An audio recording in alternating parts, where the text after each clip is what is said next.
Perfectly normal radio. It sounds a little something like this. If I could think of something like that, I totally fucking would. I would do it right now, and I'd blow your fucking mind, but I can't.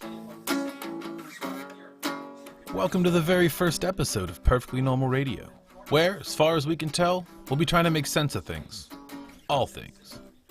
We don't really have the specific expertise, the celebrity status, or well-defined demographics of some other folks. But someone fucked up, taught us how to think, let us loose on the world, and we've since returned from the jungles, super funds, and movie theaters of these here United States to let you in on our findings. We've killed so much time jibber-jabbering with so many people in so many places that it seemed like the next logical step to kill all the time with all the people in all the places. So join us weekly at Person or Persons for all the stuff we didn't cut. And speaking of which brings us to our first little ditty, The Life and Times of Shawnee Smith. Well, at least a rundown of her filmography told like it was her life story. If you like the concept, check out the notes for a link to Patton Oswalt's piece about the bad guy from Karate Kid. It's where we got the idea. And if you like Shawnee Smith, well then you're in good company, because we love her. So take a listen, while I sit here starry-eyed thinking about Shawnee and me, and little baby makes 3. Cold chillin' in my blue heaven. So she went to school, she got pregnant, her parents were very disappointed in her, so they sent her away. When they sent her away, she started a new life, everything was going pretty well. And then next thing you know, some crazy space entity shows up and starts eating people like a blob. And then she even loses her boyfriend because he gets eaten by the blob. That's right. So everything goes fucking crazy there. And then she gets sent away again to a new place to live, and where she has a new sister, like a stepsister, almost like a foster sister for this new place that she has to go to. Well, then when she gets there, it's like she's bad luck because the sister gets kidnapped while getting a mud bath. And they have to call some crazy detective that keeps trying to do all these crazy disguises, and he calls himself Crumb. And they're like, ooh, who's Harry Crumb? And after that, she goes in, after she does some detective stuff with him, she's like, I could do that. Well, she goes into the police force and gets into narcotics, and she ends up getting addicted to drugs. That's when she runs into this guy named Jigsaw. And while she's doing stuff with Jigsaw, she gets a little haywire. She ends up having to fake her death, where she then goes back out west after dealing with all that, and she meets up with this guy named Randall Flagg at the end of the world. The moral of the story is don't get pregnant in high school. Yeah. Because your life will go all to shit.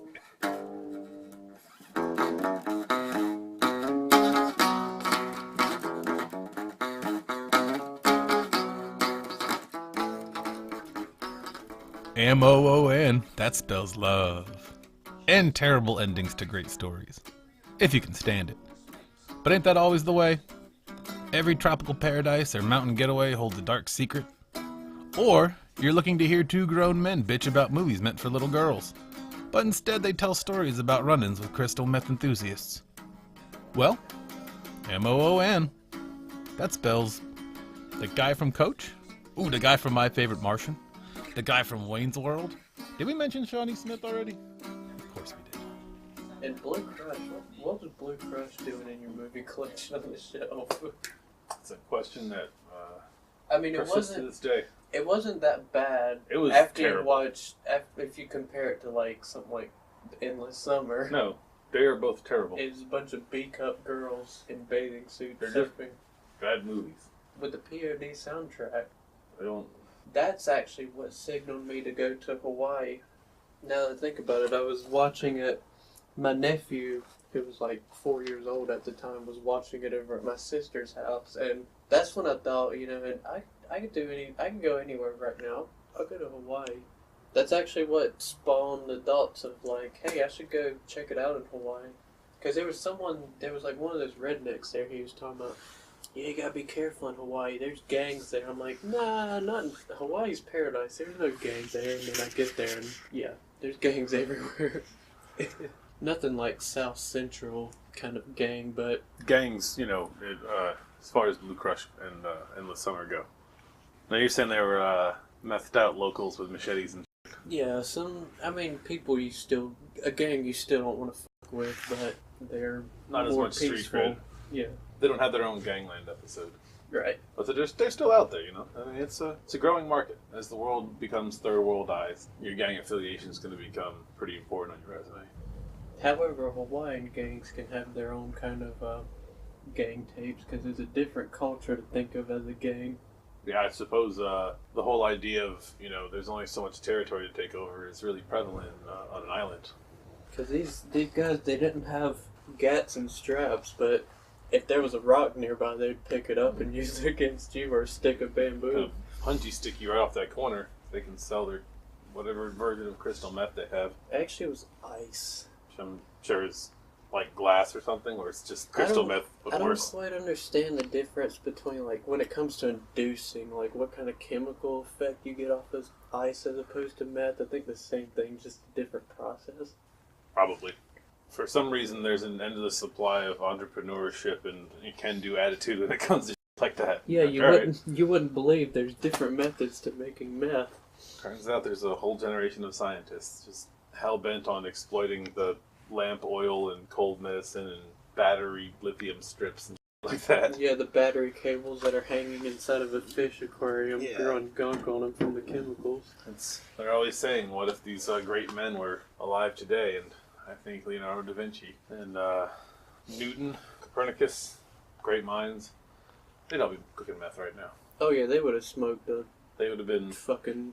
They'd be shirtless, wandering the streets of the Midwest, asking for directions to a place that doesn't exist. Someone who you could go to that probably had glass pieces was Da Vinci. Trying to get you to go inside the liquor store and buy you cigarettes. Hey, Leonardo, you can just go inside and get them yourself, man. And just tell him you painted that Velvet Elvis. No, they'll pass you by, don't worry about it, bud. Fall on hard times. Leonardo da Vinci's gonna fall on hard times. Crystal meth. Methamphetamine.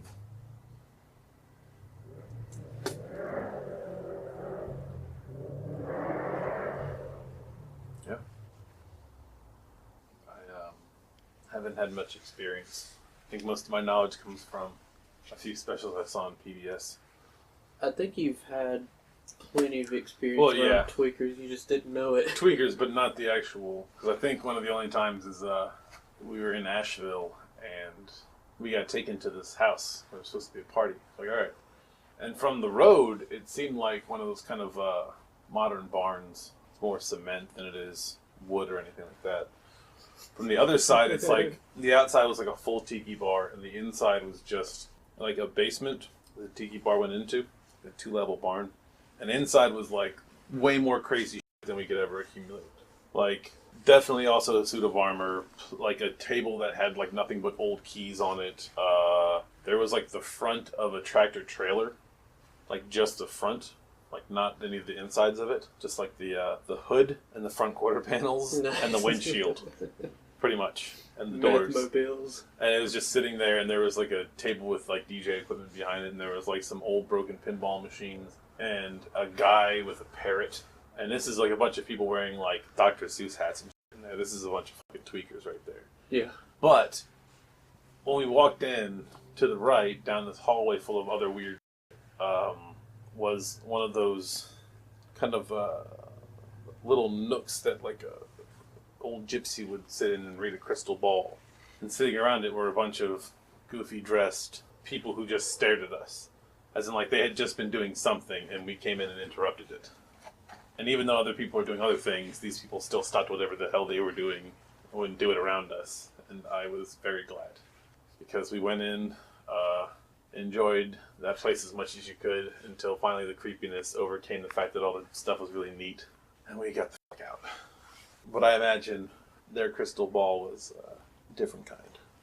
Yeah, definitely lots of people in Dr. Seuss hats and colored little circle colored glasses. Yeah, meth heads, they just grab anything for apparel. This is Asheville too, which is, if Seattle isn't your flavor of goofball weirdo motherfuckers, you can definitely jump to the other side of the country and hit up Asheville, North Carolina, and get your fair share of freedom. Freedom to be a sketchy weirdo. Yeah, meth, crank makes it all the way up into the mountains too. Oh, it does. Because in North Carolina, as you get into the mountains, actually the Jesus billboards turn into before and after don't do meth billboards. And if you can go down to North Carolina and take up Jesus's ad space, you're either really good or really bad. That's in the eye of the tweaker.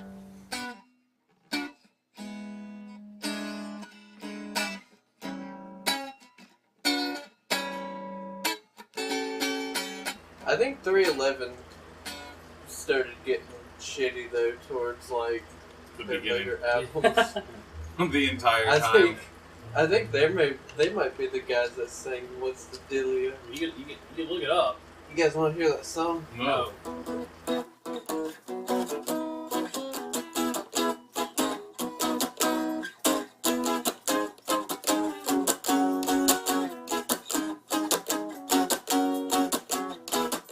And this has been Perfectly Normal Radio. You can find this program, among other fun things, at personorpersons.com. Once again, that's personorpersons.com. Or look for Perfectly Normal Radio wherever you look for podcasts. The old thanks again and more are in the show annotations, so be sure and drink your Ovaltine over at personorpersons.com for stuff you might want to know about stuff we might want to tell you. Like, thanks for listening.